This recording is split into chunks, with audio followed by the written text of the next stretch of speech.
ഒരാൾ എന്നോട് ചോദിക്കുകയുണ്ടായി, പ്രതാപ ബഹുല യോഗം എന്താണ്? ഞാൻ നിങ്ങളുടെ സ്വന്തം സുഹൃത്തും വഴികാട്ടിയുമായിട്ടുള്ള ജ്യോതിഷഭൂഷണം നാഗരാജ്.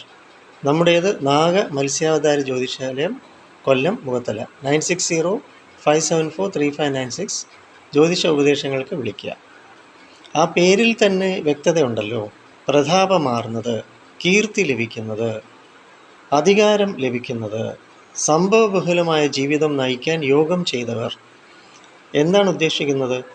10ാം ഭാവം, ഒരു ജാതകൻ്റെ 10ാം ഭാവം ബലിഷ്ഠമാണോ, ബലം ഉള്ളതാണോ, യോഗം ഉള്ളതാണോ, യോഗം ചെയ്തതാണോ? എങ്ങനെയാണ് യോഗം ചേരുക?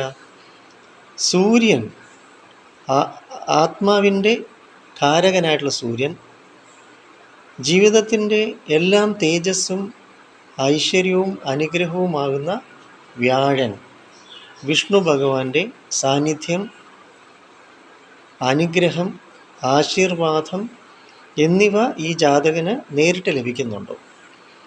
അത് നമ്മൾ ഒരു വ്യക്തി ജനിച്ച് കഴിയുമ്പോൾ നമ്മുടെ സൂര്യരാശി ഫലം കൂടി നോക്കിയിട്ട് നാഡീ ജ്യോതിഷത്തിൽ രാജയോഗ ഘടന എങ്ങനെ ഉണ്ടെന്നും കൂടി നമ്മൾ വിലയിരുത്തിക്കൊണ്ട് വേണം ഈ പ്രതാപ രാജയോഗം വിലയിരുത്തേണ്ടത്.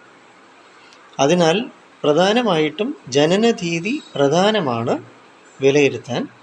ഒരു വ്യക്തിയുടെ ജന്മനാൽ തന്നെ വ്യാഴത്തിൻ്റെ സ്വാധീനം ഉണ്ടോ, മൗഢ്യമാണോ, അഭാവമാണോ, സ്വക്ഷേത്ര ബലവാനായിട്ട് അയാളുടെ ജാതകത്തിൽ ഏതൊക്കെ മറ്റ് ഗ്രഹങ്ങൾ സ്ഥിതി ചെയ്യുന്നു, യഥാക്രമം യഥാവിധി ഗ്രഹങ്ങളുടെ യാത്ര സഞ്ചാരമനുസരിച്ച് വന്നു പോകുന്നു, ഒക്കെ ഒരുപാട് കാര്യം അതിനകത്ത് വിലയിരുത്താനുണ്ട്.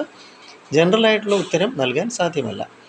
എന്തായാലും ജ്യോതിഷ ഉപദേശങ്ങൾക്ക് വരൂ. 9605743596.